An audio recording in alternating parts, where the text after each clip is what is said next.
Welcome to the What Matters videocast series during this time of stay at home, with a look inward at unique experiences, upward for divine direction, and outward to see God's activity in the world, even now during this uncertain time.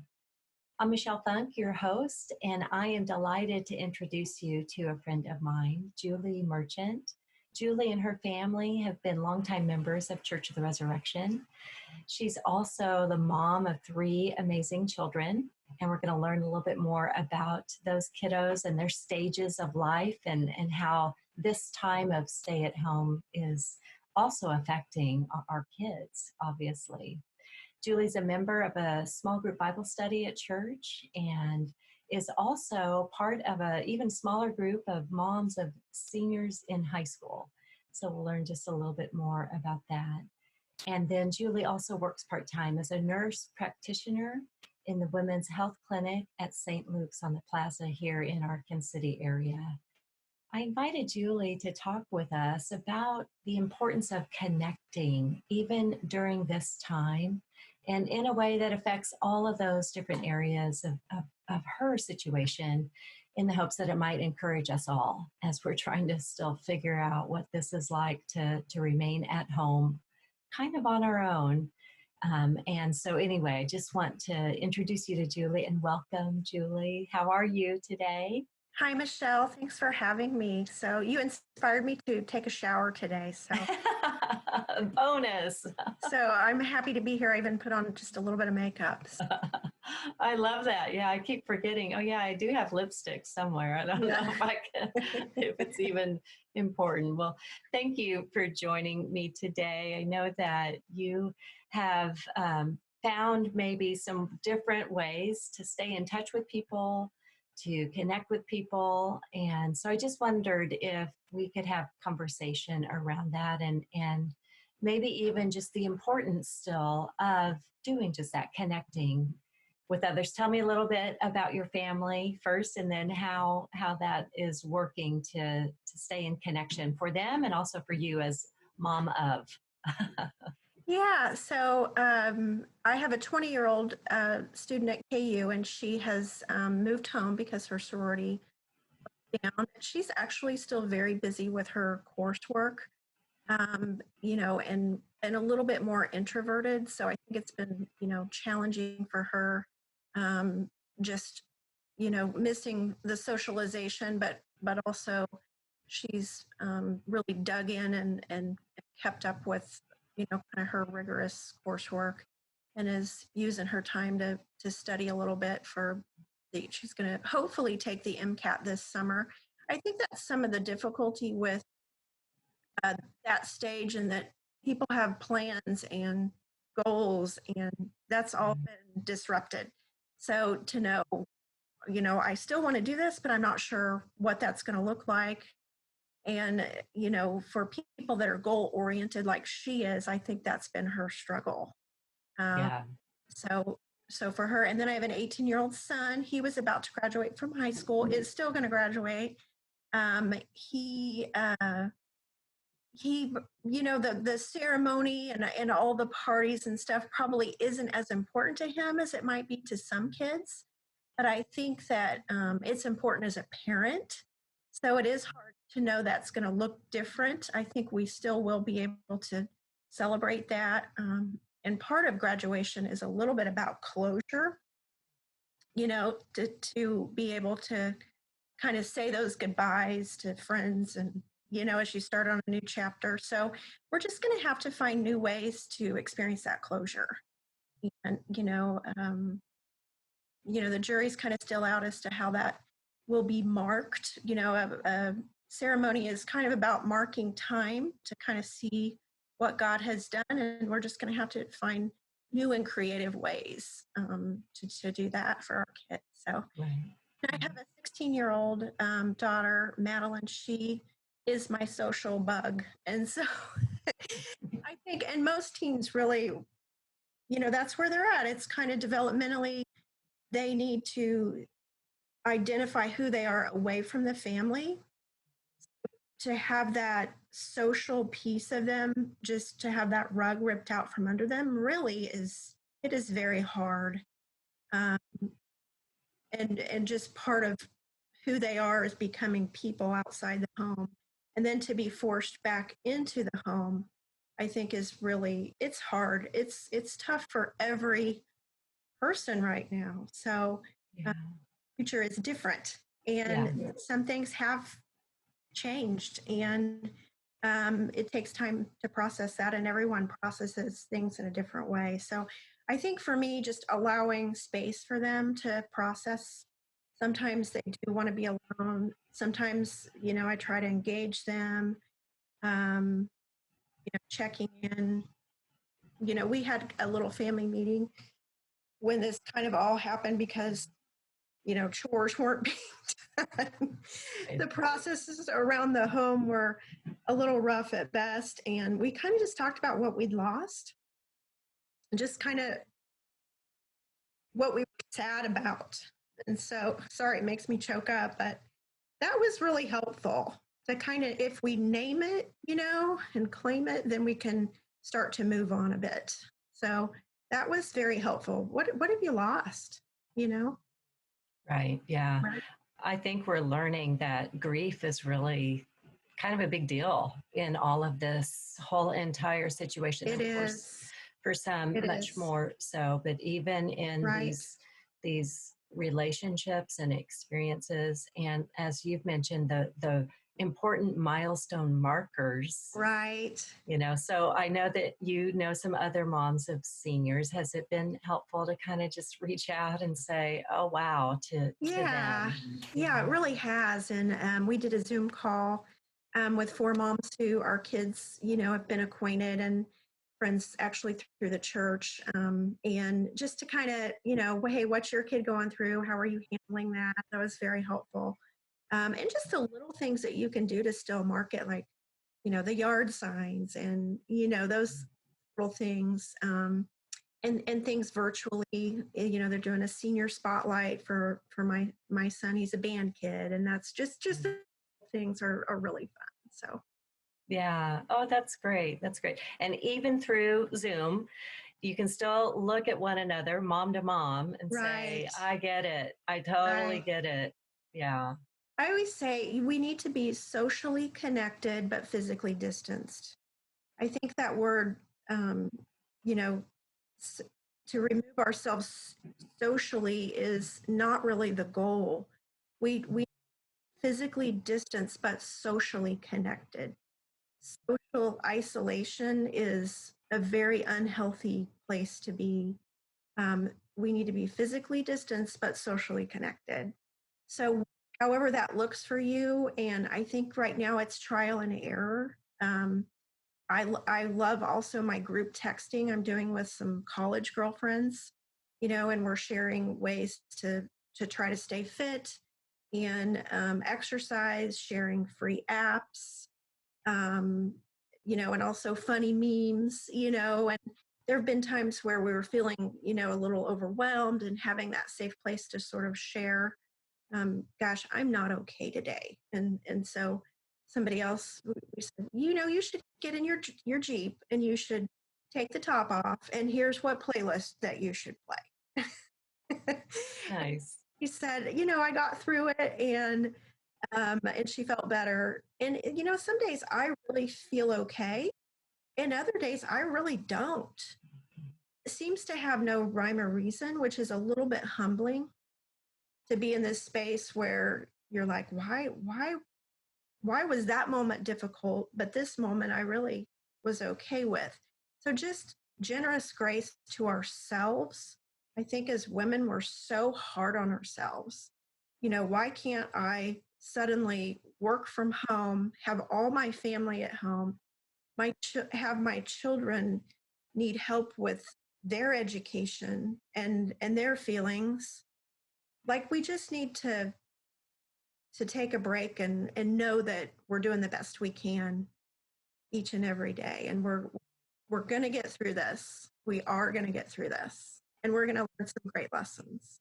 Yeah. Yeah. Yeah. I like the way you say, some days you're just not okay. And, Yeah. Right.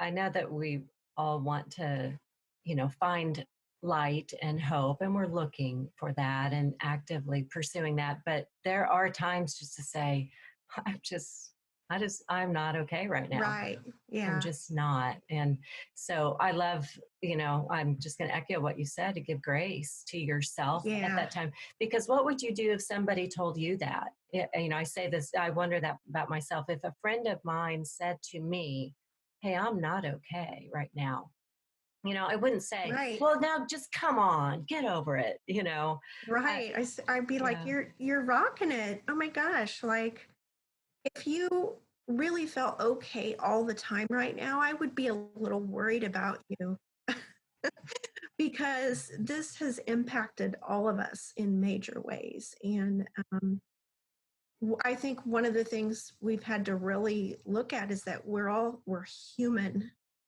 right? Mhm. And we are vulnerable, and we don't really like that. But it's also a wonderful place to be because everybody is going through something, and there's just such community and shared suffering. We can really have this opportunity to reach out to one another and connect and just share those moments of difficulty, but also triumph. I texted my college group and this morning and just said, hey, I ran a mile and I walked a mile, and they were like, yes, you did it. Um, so yeah, it's great struggle, but great opportunity too. Yeah. And as a nurse practitioner, what are you seeing in that realm? How Yeah, are people so doing? yeah, so it's tough because part of the difficulty is not only related to the coronavirus, but that the whole mood of the hospital has changed.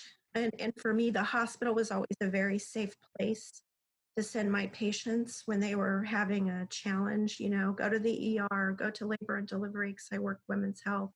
And now the shift is to try to keep them out of that environment. So there's a lot of sadness that comes with that. Yeah. Yeah. Oh, it's hard. Yeah. Oh, yeah. And I'm sure all of you on staff are feeling this sadness and this just a huge shock of doing things Right, so differently than what you normally right, would. right. I do think that, um, sorry, I'll take a minute. I don't really want to. It's okay. Hopefully you'll cut that. We just said it's okay. It's okay to not be okay. So it's Yeah, okay. I've also, learned an awful lot, and I've been doing, we started doing virtual visits in a matter of hours, and it has gone much better than I thought. Once we mastered the technology, which was already there, we just hadn't accessed it. I did a prenatal visit on a pregnant patient last week, and she was literally working the drive-through line at Freddy's, and she was doing quite well. She was feeling good, and I'm kind of moved to seeing her every other visit in the office. And I thought, wow, this is something that maybe we can implement that's going to make a mom's life easier, right? And Mhm. so this has really forced us into looking at opportunities to change the way we do healthcare, change the way we work, change the way we think about the way we were currently doing things. So Mhm. it's happened very quickly, but I think that I'm really proud of St. Luke's the way we've been able to respond to that and are still there in enormous ways for our patients through emailing and virtual visits and phone calls. So in ways we've never been more connected with our patients and to try to help them through what's a difficult situation. It's a difficult time to be pregnant. And difficult time for my new moms, but they're rocking it. Women are awesome, Michelle. You know that. I know.